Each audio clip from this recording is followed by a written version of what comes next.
Para sa ating update balita, isang malakas na magnitude 7.8 na lindol ang yumanig sa Mindanao nitong Lunes ng umaga, June 8, 2026.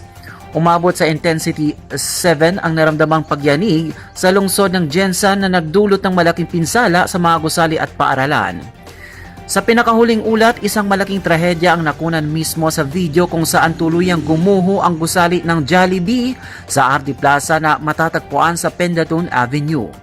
Sa tindi ng pagyanig, bumagsak ang buong ekstruktura ng sikat na fast food chain kasama ang studio ng Love Radio na nasa ikatlong palapag nito.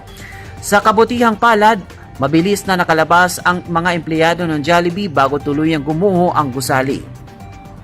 Bukod dito, nagtamo rin ng malalaking lamat at pinsala ang mga sikat na mall tulad ng SM City Jensen, KCC at Robinson. Maraming kisame ang bumagsak at mga salamin ang nabasag sa loob ng mga mall. Hindi rin ligtas ang mga paaralan. Iniulat ng mga otoridad ang matinding pinsala sa isa sa mga gusali ng Notre Dame of the Diangas University o NDDU, IBED sa Lagao. Ang naturang gusali ay bahagyang tumagilid at gumuho kaya agad na pinalikas ang mga guro at staff. Dahil sa panganib ng mga aftershock, agad na sinuspende ng lokal na pamahalaan ang klase sa lahat ng antas sa buong lungsod. Ginawa ito para masuri ng mga engineer kung ligtas pa ba ang mga paaralan at iba pang establishmento.